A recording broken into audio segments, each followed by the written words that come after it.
자, 여러분 안녕하십니까. 산나무 산이요 강 건너 강입니다. 막 닷을 올린 한동훈 비대위원장에 대한 보수 애국 우파분들의 기대가 큰 건 사실입니다. 많은 분들이 흥분된 기분으로 그를 맞이해서 뜨거운 박수갈채를 보냈습니다. 그도 그럴 것이 법무부 장관 한동훈은 국회에서 야당의 무도하고 집요한 공격에 국힘당의 어떤 의원도 하려고 하지도 않고 할 수도 없는 적극적인 자세로 방어와 공격을 현명하게 치러냈습니다. 그 덕분에 그는 조선 제1검이라는 별명까지 얻게 되었습니다. 죄송합니다. 그의 인기가 날로 치솟는 중이라 웬만하면 마음에 들지 않는 그런 말을 꺼내서 치솟는 열기에 찬물을 끼얹고 싶은 그런 마음은 초도 없습니다. 무척 조심스러워지기까지 합니다. 그런데 이게 웬일입니까? 정체성의 코드가 이준석급이라고 해야 할 그런 유사 인물이 등장했습니다. 이런 자가 비대위원장의 비서실장으로 임명되었다는 것입니다. 물론 이에 대한 논란과 반발이 아주 뜨겁습니다. 당연한 일입니다. 그렇다면 지난 26일에 임명된 비서실장 김형동은 어떤 인물인지 알아봐야겠습니다. 물론 여러분들 중에는 이미 알고 계실지도 모르겠지만 되풀이 학습해서 반드시 끌어내려야 합니다. 그렇다면 한동훈은 왜 김형동을 비서실장에 임명했을까의 의문을 가지지 않을 수 없습니다. 긍정적인 면을 한번 살펴보자면 김형동은 현 50세로서 한동훈 비대위원장보다 2살이 적습니다. 그래서 편안한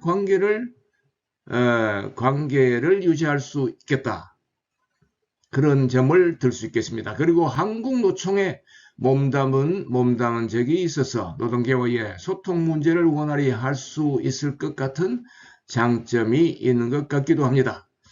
하지만 긍정적인 면보다는 부정적인 면이 훨씬 많지 않나 하는 생각도 듭니다.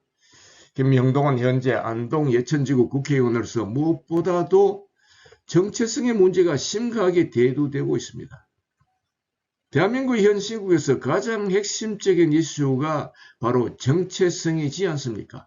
우선 김형동의 아내는 대한민국 국민이 아닙니다.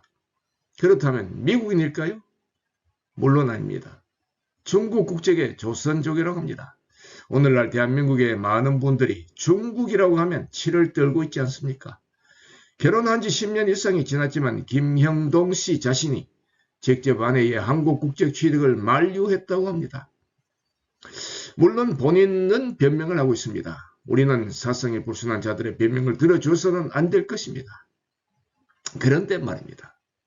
장인이 또 중국 공산당 간부였다고 합니다.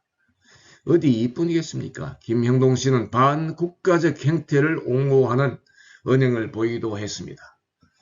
국가보안법 위반 혐의로 재판 중인 석건호 씨를 동지 형님으로 호칭하며 응원까지 했습니다. 도대체 석건호 씨는 누구입니까?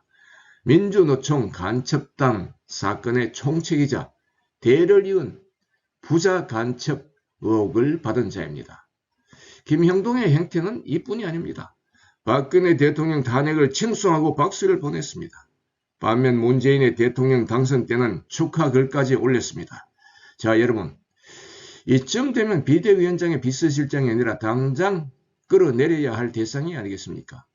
다시 말해 김형동 씨는 우파 국회의원이라기보다는 좌파 민주당 쪽의 코드가 안성맞춤인 것으로 보입니다.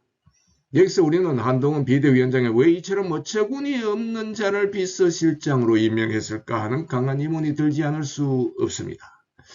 한동훈 위원장이 김형동에 대한 사실을 모르고 임명했을까요? 앞에서 언급한 두 가지 긍정적인 면만을 보고 임명했을까요? 그건 아닐 것으로 보입니다.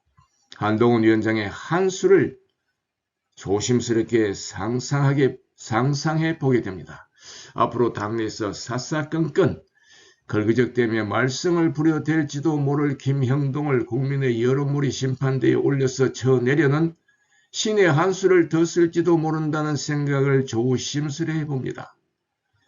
자칫 희망 고문이 될지도 모를 일이긴 합니다만 그런 식으로 생각해 보고 싶습니다. 만약 한동훈 비대위원장이 신의 한 수를 두고 행한 일이라면 역시 한동훈이라는 칭송까지 듣게 될 것이지만 그렇지 않을 경우 한동훈 씨도 별 수 없다는 멸시와 조롱을 면할 수가 없게 될 것이며 비대위가 위기를 맞게 될 것입니다. 그리고 이번 비대위원 인선에서 아쉬운 점은 비대위원에 임명된 10명 중 광화문 애국운동에 참여한 열혈 애국 인물이 완전 배제됐다는 것입니다. 한동훈 씨는 애국민들의 바람을 제대로 읽지 못한 것일까요? 부디 그러지 않았기를 바라며 다가올 일들이 순순히 풀릴 수 있기를 소망해 봅니다. 여러분 감사합니다. 알아몰라TV 배진용이었습니다.